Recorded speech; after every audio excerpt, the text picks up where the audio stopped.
ನಮ್ಮಲ್ಲಿ ಕ್ಷುಲ್ಲಕವಾದ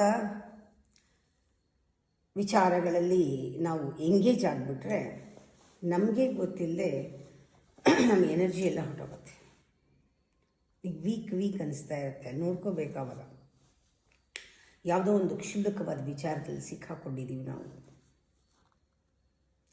ಇಲ್ಲದೇ ಇದ್ದರೆ ಎನರ್ಜಿ ಫೀಲ್ ಆಗುತ್ತೆ, ಎನಫ್ ಎನರ್ಜಿ ಒಳಗಡೆ ಹೃದಯ ಕುಡಿತಾ ಇರುತ್ತೆ. When energy is dissipated in thoughts, ನಿನ್ನ ಫೀಲಿಂಗು ಬತ್ತೋಗುತ್ತಪ್ಪ. ಬರೀ ಯೋಚನೆಯಲ್ಲೇ ಇದ್ದರೆ ಒಳಗಡೆ ಸ್ಟಾರ್ವಿಂಗ್.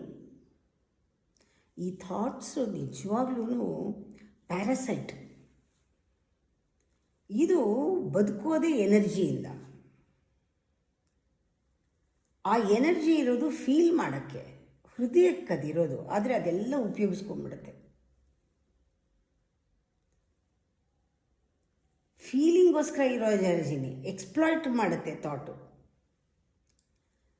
ಅದಕ್ಕೆ ಹೇಳೋದು thoughts are leakage in your being ಅಂತ. ದೆ ಟೇಕ್ ಅವೇ ಯುವರ್ ಎನರ್ಜಿ.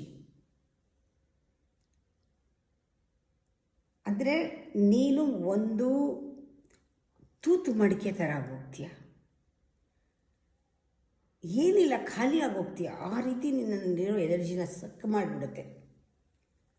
ಆ ಥರ ಎನರ್ಜಿ ತಗೊಂಡಾಗ ಹೇಗೆ ನಿನ್ನ ಲೆವೆಲ್ ರೈಸ್ ಆಗುತ್ತೆ? ಯಾವಾಗ ನೀನು ಥಾಟ್ಸ್ ಇರೋಲ್ಲ, ಯುವರ್ ಎನರ್ಜಿ ಇರಲ್ಲ, energy rising higher and higher.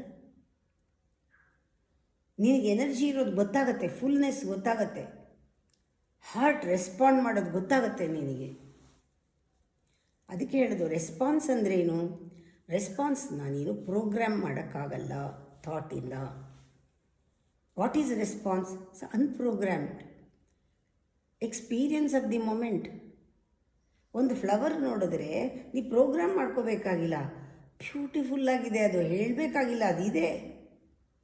ಏನು ಐಡಿಯಾ ಇಲ್ಲ, ಏನಕ್ಕೂ ಏನು ಹೇಳೋಕ್ಕಾಗಲ್ಲ. ಅದು ನಿನ್ನ ನಾಲೆಡ್ಜೆಲ್ಲ ಪಕ್ಕಕ್ಕಿಡು.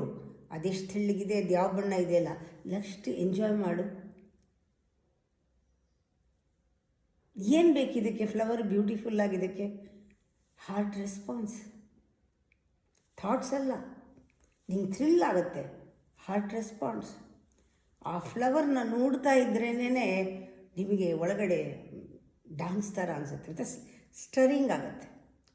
ಡೀಪೆಸ್ಟ್ ಕೋರ್ ಆಫ್ ಬೀಯಿಂಗ್ ಅಂತಹ ಜುಮ್ ಅನ್ನತ್ತೆ, ಮೈಯೆಲ್ಲ ರೋಮಾಂಚನ ಆಗುತ್ತೆ, ಗೂಸ್ ಬಂಪ್ಸ್ ಬರುತ್ತೆ, ಏನೋ ಒಂದು ಓಪನ್ ಆಗುತ್ತೆ ಒಳಗಡೆ.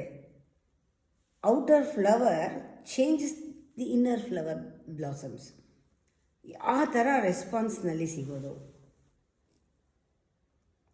ಪ್ರೋಗ್ರಾಮ್ ಮಾಡೋಕ್ಕೆ ಹೋಗಬೇಡಿ, ಎಂಜಾಯ್ ಮಾಡೋಕ್ಕೆ ಲೈಫ್ನ. Just respond. That is responsibility. That is your reverence. You have reverence to life.